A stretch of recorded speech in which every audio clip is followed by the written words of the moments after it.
जी, अगर आप किसी भी गवर्नमेंट जॉब की प्रिपरेशन कर रहे हैं या फिर कोई भी प्राइवेट एग्ज़ाम आपने देना है तो ये क्वेश्चन आपके लिए बहुत ज़्यादा हेल्पफुल साबित हो सकते हैं। इस वीडियो को स्टार्ट से लेकर आपने एंड तक ज़रूर देखना है।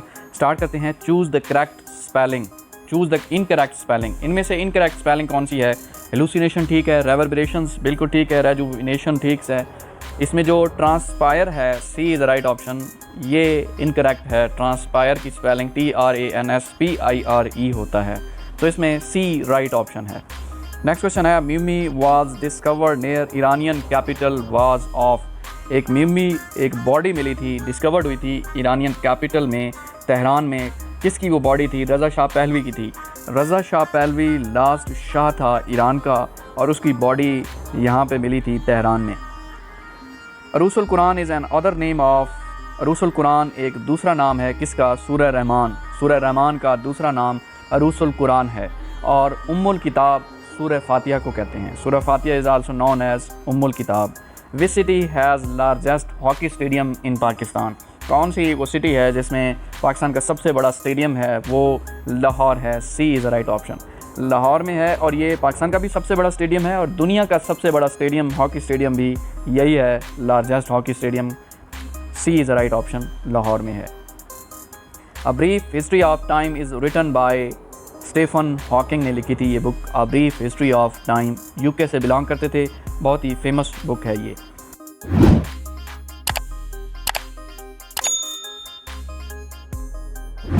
How many Olympic record does Usain Bolt have? Usain Bolt के पास ओलंपिक रिकॉर्ड कितने हैं? 3 टाइटल्स हैं। C is the right option. ये यूसैन बोल्ट बेसिकली जमैका का स्प्रिंटर है, दौड़ लगाता है 100 मीटर, 200 मीटर, 400 मीटर।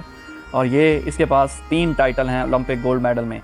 2008 में जीता इसने, 2012 में जीता और 2016 में।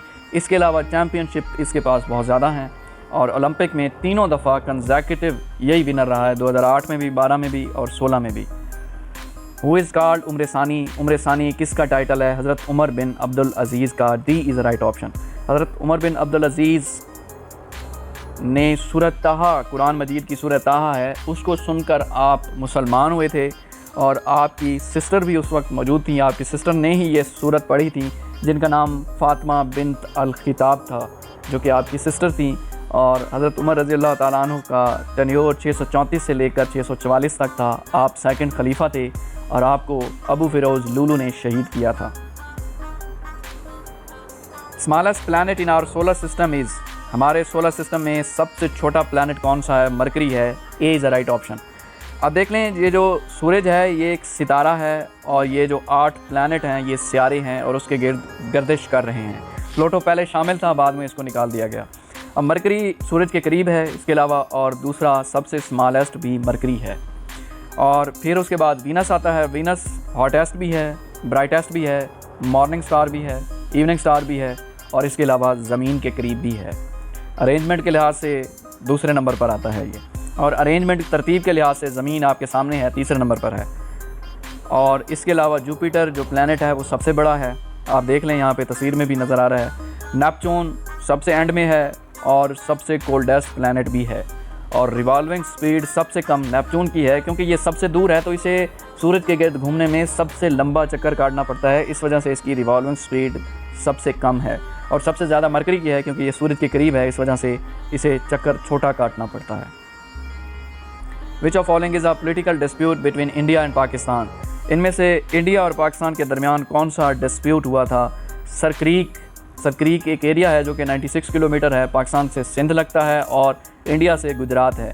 ये बॉर्डर लाइन भी है और ये पॉलिटिकल डिस्प्यूट भी समझा जाता है। Sir Creek, B is right option. Mohammad bin Qasim conquered Sindh during the reign of Umayyad dynasty. A is the right option.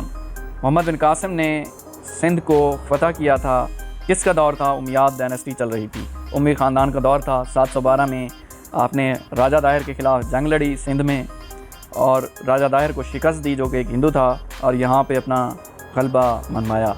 Mohammad bin Qasim governor of Persia था और हजाज बिन यूसुफ का सन इन लॉ था। और उमैयाद डायनेस्टी का जो खलीफा था जिसकी हुकूमत थी उसका नाम अल वलीद था, उस वक्त जब मोहम्मद बिन कासिम सिंध पर हमला करने के लिए आया था। मिस्टर एकहार्ट क्या था? जर्मन थियोलॉजियन था मिस्टर एकहार्ट। थियोलॉजियन कहते हैं जो गॉड से रिलेटेड डाटा को कलेक्ट करे, उसे थियोलॉजियन कहते हैं। The most efficient engine is electric engine, B is the right option. सबसे एफिशिएंट इंजन कौन सा है? Electric motor, electric engine. Which prophet nation committed embezzlement in trust, किसकी कौम ने खयानत की थी, धोखा दिया था, एम्बेजलमेंट ऑफ ट्रस्ट किया था? हज़रत शुएब अलैहिस्सलाम। और हज़रत शुएब अलैहिस्सलाम की कौम पर फिर तूफ़ान आया था, स्टॉर्म्स गिरे थे, ये पत्थर वगैरह ये गिरे थे। So C is the right option. Brahmo Samaj was founded in 1828। Brahma समाज कब फाउंड हुआ था? 1828 में कलकत्ता में फाउंड हुआ था। राजा मोहन राय ने इसे फाउंड किया था और ये कास्ट रेस्ट्रिक्शन के ख़िलाफ़ था। हिंदुओं में कास्ट सिस्टम चलता है। शूदर जो कि बिल्कुल निचले लेवल की कौम है और जिसे हाथ भी ये मिलाना गवारा नहीं करते, तो ब्रह्मा समाज फाउंड हुआ था जिसने कहा था कि ये कास्ट सिस्टम कुछ भी नहीं है। सो ब्रह्मा समाज founded in 1928। One nibble contains 4 bit. एक निब्बल में कितने बिट होते हैं? 4 बिट होते हैं। ये मेमोरी की एक इकाई है, बिट से स्टार्ट होती है। 4 बिट मिलकर एक निब्बल बनाते हैं, 8 बिट मिलकर एक बाइट बनाते हैं और फिर बाइट से स्टार्ट होती है। 1024 बाइट मिलकर 1 KB बनाते हैं, 1 किलोबाइट। और फिर 1024 किलोबाइट मिलकर 1 MB बनाते हैं, 1 मेगाबाइट। 1024 MB मिलकर 1 GB बनाते हैं, 1 गीगाबाइट। 1024 GB मिलकर 1 टेराबाइट बनाते हैं। इसी तरह ये इकाई चलती है। ये कंप्यूटर की मेमोरी है और इसमें ए इज़ द राइट ऑप्शन।